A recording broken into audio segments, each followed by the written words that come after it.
उम्मीद करती हूँ कि किसानी आंदोलन को उठाया था सरकार ने ये कह के कि उनकी मांगें पूरी करी जाएंगी, और अब भी उनको धरने में बैठना पड़ रहा है क्योंकि 3.5 साल से उनकी मांगें पूरी नहीं करी गई हैं। तो ज़रूर किसानों का कर्जा माफ़ होना चाहिए, और जो उनके साथ वादा किया गया था कि एमएसपी को एक लीगल गारंटी बनाई जाएगी, मैं उम्मीद करती हूँ उसके बारे में भी और उस पर ज़रूर एक ध्यान दिया जाएगा। और जैसे इकोनॉमिक सर्वे में दिखा है कि हिंदुस्तान का 50% युवा, उसके पास नेसेसरी स्किल्स ही नहीं है कि वो अपनी नौकरी कर सके।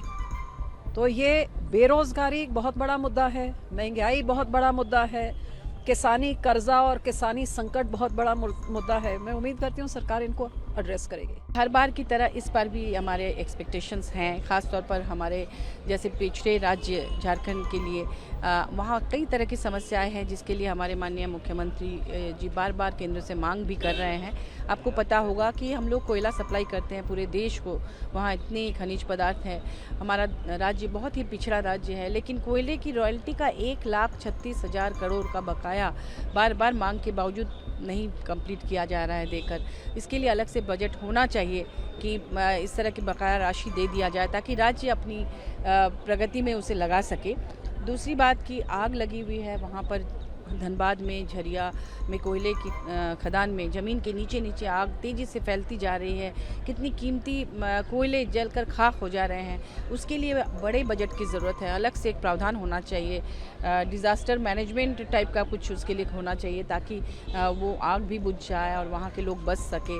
अभी एक नई कोलियरी में आग लगी थी, मैंने सदन में बात भी उठाई, करकट्टा कोलियरी, वहाँ थोड़ा सा आग लगा हुआ था लेकिन उसे बुझाया नहीं गया, तो वो इतना तेज़ी से फैलता जा रहा है। अब उसके ऊपर रहने वाले आदिवासियों, दलितों को कहा जा रहा है कि आप लोग इस जगह को खाली कर दीजिए। वो कह रहे हैं कि हमें मुआवजा दीजिए तो हम लोग खाली करेंगे, मुआवजा भी नहीं दिया जा रहा है।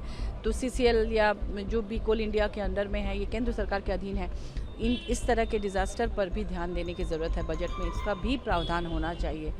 फिर रेल की सुविधा और ज़्यादा होनी चाहिए, लोकल ट्रेन की, क्योंकि हमारे झारखंड में जैसे दुर्गम पठारी इलाके हैं, जंगल के इलाके हैं, तो बारिश में तो खेती वेती कर लेते हैं, बाकी दिनों के लिए वो पलायन करते हैं, महिलाओं की तस्करी होती है रोज़गार के लिए। तो अगर लोकल ट्रेन्स ज़्यादा हो जाए तो निश्चित रूप से शहर से गांव की कनेक्टिविटी बढ़ेगी, तो उन्हें रोज़गार भी मिलेगा। इस पर भी ध्यान देना चाहिए, महिलाओं के रोज़गार के लिए और ज़्यादा। तो ऐसे बहुत सारे प्रावधान बजट में होना चाहिए जो लीक से हटकर अलग अलग स्टेट की जो ज़रूरतें हैं उसको ध्यान में रखकर होना चाहिए। तो वो अगर होगा तो निश्चित रूप से हमें बहुत खुशी होगी।